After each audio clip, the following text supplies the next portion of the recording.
નમસ્કાર ખેડૂત મિત્રો, હું Nilesh Pavandhara farmer producer company Kotda તાલુકાના ખેડૂતો દ્વારા અને કોટડા તાલુકાના ખેડૂતો માટે ચાલતી સંસ્થા.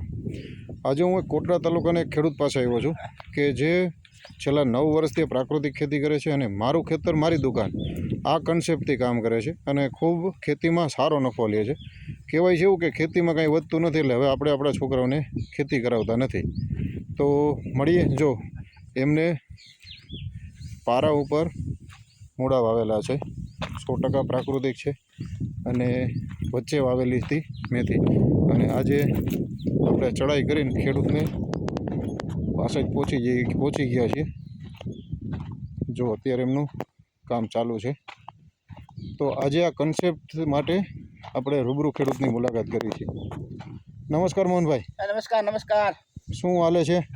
મેથીનું કામકાજ હાલે. બરાબર. તો એક તમારો એક કન્સેપ્ટ છે મારું ખેતર મારી દુકાન. હાજી. તો આની વિશે મેં થોડીક માહિતી વાંચેલી હતી તમારી, તો મેં કીધું આજે અચાનક એમની સીધી કામ કરતા એવો લાઈવ જ આપણે જોઈ લઈ.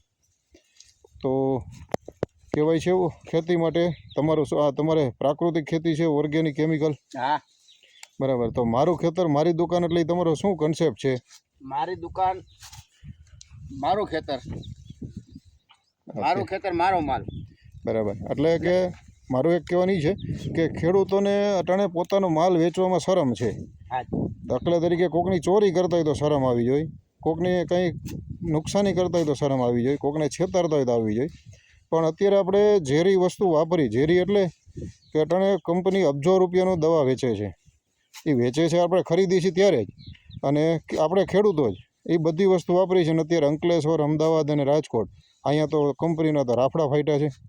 એટલે ઝેરી વસ્તુ આપણે વાપરીએ જ છીએ. તો એ ઝેરી વસ્તુ આપણને લેવા જવામાં શરમ નથી, પણ પોતાનો આ કિંમતી માલ, પશુ પક્ષી માણસ બધાનું પેટ કોઈ કંપનીમાં તો બનતું નથી. આ બધું ખેતરમાં જ ઉગે છે અને ખેડૂત ઉગાડે છે.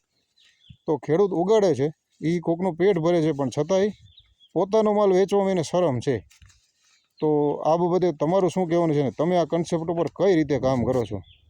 મારા કન્સેપ્ટ એવો છે કે દરેક ગામમાં અત્યારે દરેક જુવાનો પોતે નોકરી ધંધા અર્થે બહાર જાય છે કારખાનામાં. બરાબર. તો એને દરેક ઘરે ટિફિન વ્યવસ્થા બનાવવી જ પડે. તો દરેક ઘરે શાક પાંદડું તો જોઈએ જ છે. હા. તો મારો એવો આશય છે કે ઘરમાં 3 જણા 4 જણા હોય તો એમને આપણે રોજનું તાજું ઓર્ગેનિક શાકભાજી ઘરે પોગાડી દઈએ. બરાબર. રોજનો 2 ઓપ્શન શાકભાજીમાં, રીંગણા, મરચા, ટમેટા, જે વસ્તુ હોય 2 વસ્તુ મળે. બરાબર. એને રોજ આપણે 50 રૂપિયાનું વળતર આપણે મળે. એક ઘર દીઠ 50 રૂપિયા લેવાના? 50 રૂપિયા લેવાના. આવા કેટલા ઘરનું આપણે પહોંચાડી શકીએ? કામ દીઠ શરૂઆતમાં 100 વ્યક્તિનું આપણે કરવાનું છે. બરાબર. એટલે એક ખેડૂત પોતે જાત મહેનત કરતા હોય અને પેસ્ટિસાઇડ કે બીજા કેમિકલ વગર 100% પ્રાકૃતિક ખેતી કરે અને જે ઉત્પાદન કરે એમાં વિવિધ શાકભાજી કે બધું જીવન જરૂરિયાતની વસ્તુ આવે અને એક ઘર દીઠ રોજના 50 રૂપિયા લેખે આપણે 100 ઘરમાં માલ પહોંચાડવાનો. 100 ઘરમાં. બરાબર. એમાં 2 બપોરને અલગ, સાંજ સુધીના અલગ 2 શાકભાજી આપવાના. એમની સાથે કંઈ ફક્ત શાકભાજી જ કે બીજું કંઈ મળે? શાકભાજીની સાથે કોથમરી છે, પછી મેથી છે, કોઈ ઓપ્શન માગે, કોઈ પણ જે જરૂરિયાત હોય એને મળવા પાત્ર. બરાબર. એટલે લીંબુ મરચા, ધાણા, બરાબર, આદુ, જે કાંઈ સિઝન પ્રમાણે અવેલેબલ હોય. બરાબર છે. તો હવે તમારી પાસે 2 મિનિટનો સમય હોય તો આપણે થોડુંક વ્યવસ્થિત કામ તો ચાલુ રહેશે, પણ 2 મિનિટ જો તમારી પાસે ટાઈમ હોય તો આપણે બેસીને થોડીક વાતચીત કરીએ. મળીએ, બેસીએ, ચાલો. તો આ આપણે એક ગામમાં 100 ઘર છે, તો 100 ઘર માટે તમે આ પ્લાન બનાવ્યો, તો મહિને 1.5 લાખ રૂપિયા થયા.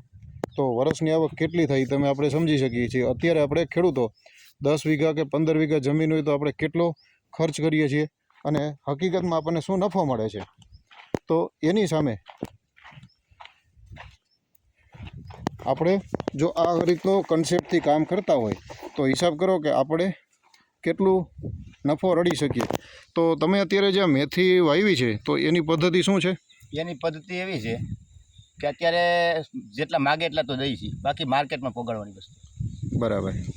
એટલે આમાં પારે તમે મૂળા વાવ્યા છે. મેં અત્યારે આવ્યો ત્યારે જોયું કે પારે મૂળા છે. એનું કારણ?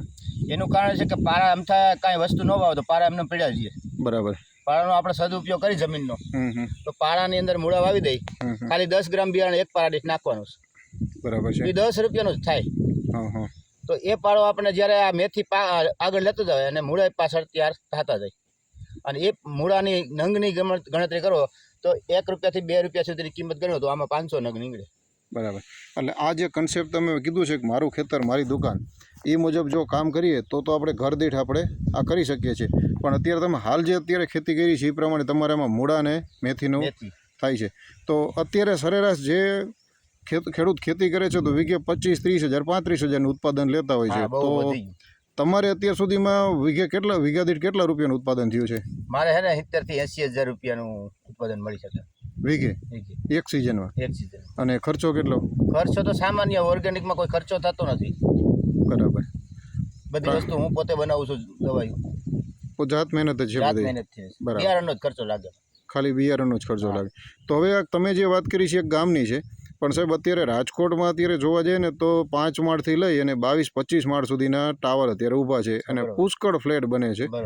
અને લગભગ રાજકોટની જો ખાલી એક સિટીની આપણે વાત કરીએ તો લગભગ 40 લાખથી વધારે લોકો તો છે. તો એ પબ્લિકને રોજ તાજું ખાવા જોતું હોય તો એની રિક્વાયરમેન્ટ તો છે જ. હવે વાત છે કે આપણે ત્યાં સુધી પહોંચવાનું. જો આ કન્સેપ્ટ મુજબ આપણે 100 ઘર, એક ખેડૂત 100 ઘરને આ રીતની પ્રોડક્ટ આપે તો 50 રૂપિયા લોકો સામેથી પ્રેમથી આપે અને એમને પણ રોજનું તાજું ખાવાનું મળે. અને એની સાથે ફક્ત ખાલી 2 ટાઈમનું શાકભાજી નહીં, આપણે એની સાથે બધું આપીએ છીએ ને, લીમડો છે, કઠોળ આપીએ છીએ, લીમડો છે, આદુ છે, જે સિઝન પ્રમાણે જેટલું હોય. અને આપણે ખેડૂત તરીકે જો તમે એક છો તો આવી રીતના આપણે ગામમાં 10 થી 15 લોકો આ કન્સેપ્ટ મુજબ કામ કરીએ તો બધા ભેગા મળીને જો ખેતી કરશે તો એકને એક વેરાયટી બધાને નહીં વાવવી પડે. અલગ અલગ વેરાયટી વાવશું તો આડાવડું બધાની શાકભાજી લઈ અને દરેક લોકો 100 ખેડૂત સુધી, 100 ગ્રાહક સુધી જો પહોંચે અને પોતે જ ટૂંકમાં ડાયરેક્ટ જ વેચાણ કરે છે તો રોજના 50 રૂપિયાનો હિસાબ કરીએ તો લાખ રૂપિયા તો ઠીક છે, પણ 1.5 લાખ રૂપિયા સુધી પહોંચે છે દર મહિને. તો આ રકમથી બીજો કોઈ ખર્ચ નથી અને પોતાના દ્વારા જ જે ખેતી થાય છે તો બીજું કોઈ વધારે કંઈ ખર્ચ નથી લાગતો. તો નફો કેટલો? ટૂંકમાં મેક્સિમમ આમાં તો નફો જ છે, બીજો કંઈ ખર્ચ નથી. ખાલી બિયારણ સિવાય કંઈ છે નહીં. તો બીજે ક્યાંક નોકરી કરવા જાવી તો એના કરતાં તો આ કન્સેપ્ટથી ખેતી કરવામાં કેવડો ફરક છે એ આપણે ખેડૂતે પોતે જાતે નક્કી કરવું પડશે. તો મોહનભાઈ, તમે જે આ ખેતી કરો છો ને તમે જે કન્સેપ્ટ કરો છો એના માટે અમે શુભકામના આપીએ છીએ અને અમારા તરફથી જે કંઈ જરૂર પડે, કારણ કે આ હું જે તમને વાત કરું છું એ FPO છે. FPO એટલે ખેડૂતો દ્વારા અને ખેડૂતો માટે ચાલતી સંસ્થા છે. તો આપણી પાવનદરા FPO છે એ કોટડા તાલુકાના ખેડૂતોને કઈ રીતે મદદરૂપ થઈ શકે અને કઈ રીતે ખેડૂતોને સારો નફો થઈ શકે, કઈ રીતે ખેતી સુધરી શકે. અને આપણે દુકાને ઝેર લેવા જઈએ તો એમાં આપણને શરમ થવી જોઈએ કે ઝેર લઈને આપણે ધરતી છે, આપણે માં કહીએ છીએ, તો એને ઝેર દેવાથી શું થશે? નુકસાની જ થવાની છે, ફાયદો નથી થવાનો. તો ઝેરનું પ્રમાણ ઘટાડીએ, કેમિકલ. કારણ કે જો અત્યારે પુષ્કળ ફૂગનાશક વાપરી લીધા, જંતુનાશક વાપરી લીધા, નિંદામણનાશક વાપરી લીધા, તેમ છતાં શું કંઈ ઓછું થયું? આપણે ફૂગનાશક નાખવાથી શું ફૂગ આવતી બંધ થઈ ગઈ? નિંદામણનાશકનો ભરપૂર ઉપયોગ કરી છે, શું નિંદામણ બંધ થઈ ગયું? અને પેસ્ટિસાઇડનો આટલો વપરાશ કર્યો છતાંય શું ચૂસ્યા પ્રકારની જીવાત ઓછી થઈ કરી? પણ કાયમી માટે રેગ્યુલર દવા છંટકાવવું પડે. દવાની પણ એ ઝેર જ છે, આપણે ઝેર જ આપીએ છીએ. તો જમીન આપશે એ કેવું આપશે? ઝેરી જ આપશે. તો સારી વસ્તુ જોતી તો પ્રાકૃતિક ખેતી અપનાવીએ, ઓર્ગેનિક ખેતી અપનાવીએ, સજીવ ખેતી કરીએ, જેમાં ખૂબ ઓછા ખર્ચમાં સારું અને ક્વોલિટી ઉત્પાદન થશે. અને સારું ઉત્પાદન થશે તો જ તમારી પાસે લેવાલી વધશે. સારી વસ્તુ ખાનાર સુધી પહોંચાડીએ અને ખાનારી રાજી થાય અને આપણને પણ 2 પૈસાનો ફાયદો થાય. અને જે રેગ્યુલર ચીલાચાલુ ખેતી છે એના કરતાં કંઈક નવું કરીએ અને સારો એવો નફો આપણે મેળવીએ. તો મોહનભાઈ, તમે આજે તમારો થોડોક અમે સમય બગાડ્યો એ બદલ તમારો ખૂબ ખૂબ આભાર. અને પાવનદરા FPO આપણે કોટડા તાલુકામાં પાડવા રોડ ઉપર આવેલી છે અને તાલુકાના કોઈ પણ ખેડૂતો છે એમને કાંઈ પણ ખેતી બાબતે માહિતીની જરૂર હોય તો તમે સંપર્ક કરી શકો છો. મોબાઈલ નંબર છે 9106595683. અને આ મોહનભાઈ, આપણે આ જે વિડીયો બનાવ્યો છે એ ખાનાર સુધી પણ પહોંચશે, ઉગાડનાર સુધી પણ પહોંચશે, આપણા તાલુકાના ખેડૂતો સુધી પણ પહોંચશે. ને કદાચ વિડીયો તાલુકા સિવાયના બીજા પણ લોકો જોતા હોય એને તમારે શું સંદેશ આપવો છે? એને સંદેશ એવું કે અમે કરીએ તો આપ પણ કરવા અમારી સાથે જોડાવો.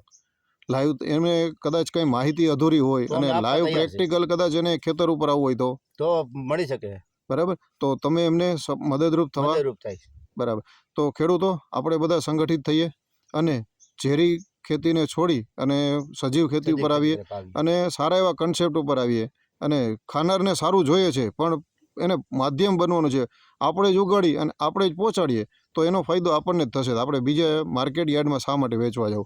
બીજું, તમે એક તમારે અત્યારે જે તમે માલ વેચો છો એમાં કહેવાય છે કે અત્યારે શિયાળો ચાલુ છે ને તો મેથી ને કોથમરીના ભાવ ન હોય.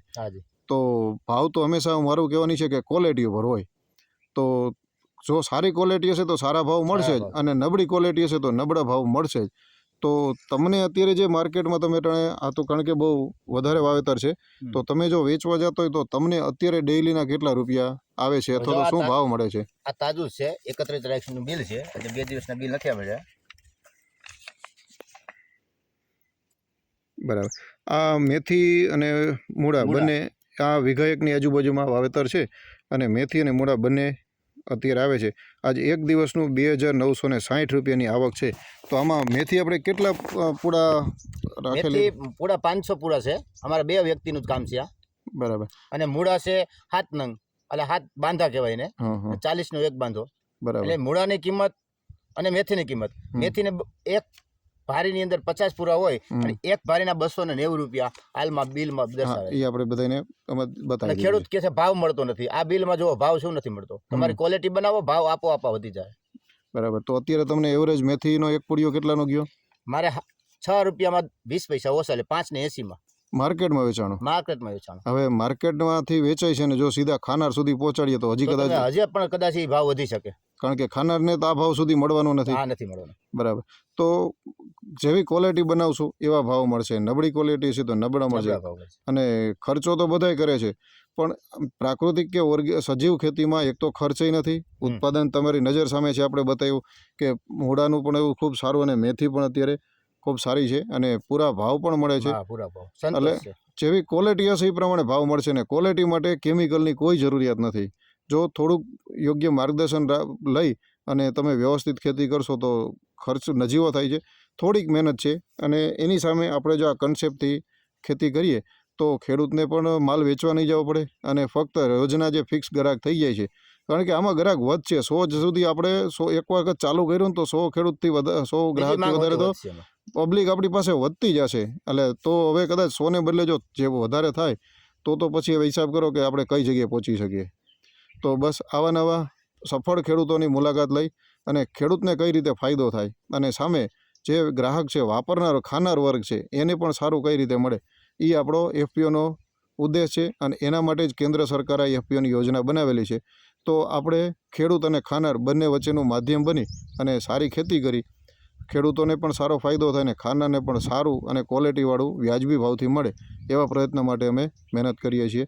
કોઈ પણ વ્યક્તિને ખેડૂત કે ખાનારને કાંઈ પણ માહિતીની જરૂર હોય તો તમે અમારો સંપર્ક કરી શકો છો. Pavandhara farmer producer company, Kotda Sangani, 91 060 95 683. ધન્યવાદ.